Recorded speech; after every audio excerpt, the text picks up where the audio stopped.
Delhi IRS officer case, क्या बेटियां सच में सुरक्षित हैं?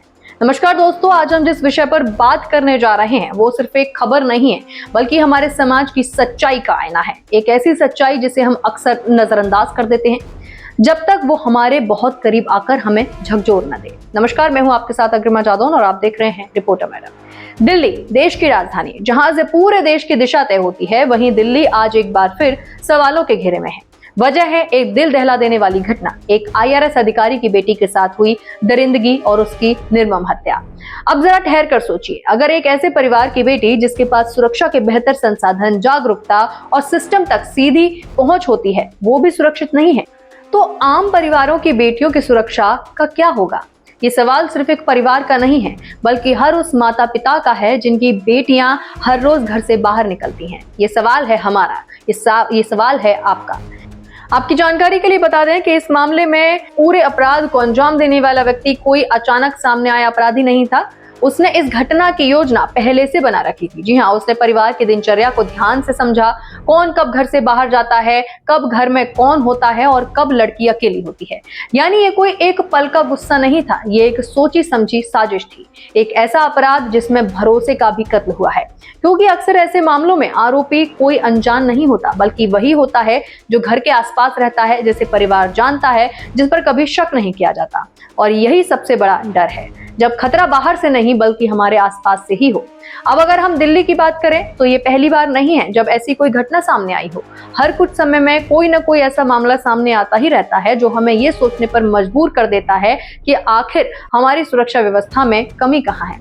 तंदूर कांड ले लीजिए, उसके बाद निर्भया कांड ले लीजिए, और अभी हम सुनते हैं शहर में हजारों सीसीटीवी कैमरे लगे हुए हैं, पुलिस पेट्रोलिंग बढ़ाई गई है, हेल्पलाइन नंबर जारी किए गए हैं। लेकिन इन सब के बावजूद अगर अपराधी इतने बेखौफ होकर ऐसी घटनाओं को अंजाम दे रहे हैं, तो कहीं ना कहीं कुछ तो ऐसा है जो काम नहीं कर रहा। लेकिन क्या सिर्फ सिस्टम को दोष देना ही काफी है?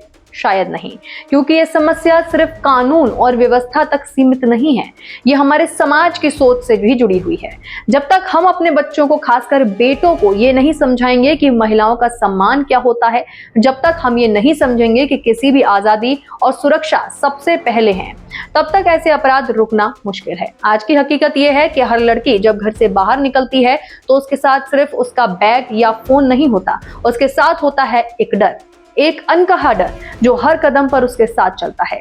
देर से घर पहुंचने पर माँ बाप का बेचैन होना, बार बार फोन करना, लोकेशन पूछना, ये सब एक सामान्य बातें बन चुकी हैं और इस तरह की घटनाएं उस डर को और गहरा कर देती हैं। तो सवाल यह है, क्या हम सच में एक सुरक्षित समाज में जी रहे हैं, या हम सिर्फ अपने आप को ये कहकर दिलासा दे रहे हैं कि सब ठीक है भाई, सब ठीक है।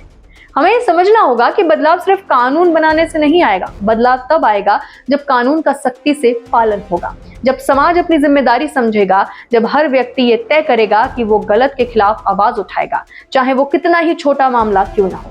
ये घटना हमें एक मौका भी देती है अपने आप से सवाल करने का, अपने समाज को देखने का और ये तय करने का कि हम किस दिशा में जा रहे हैं। हमें मिलकर एक ऐसा माहौल बनाना होगा जहां बेटियां सिर्फ घर की चारदीवारी में ही नहीं, बल्कि हर जगह, सड़क पर, कॉलेजों में, ऑफिस में खुद को सुरक्षित महसूस कर सकें, जहां उन्हें अपने सपनों को पूरा करने के लिए डर के साथ समझौता ना करना पड़े, क्योंकि असली आजादी वही है जहां डर ना हो। तो आइए सिर्फ इस घटना पर दुख जताने तक सीमित ना रहें, बल्कि इससे सीख लें, जागरूक बने और एक बेहतर सुरक्षित समाज बनाने की दिशा में कदम बढ़ाएं। आप क्या सोचते हैं, क्या सिर्फ सख्त कानून ही समाधान है, या हमें अपनी सोच, अपने व्यवहार और अपने समाज को भी बदलने की जरूरत है? हमें कमेंट में लिखकर जरूर बताइएगा और इसी के साथ बने रहिए रिपोर्टर मैडम के साथ।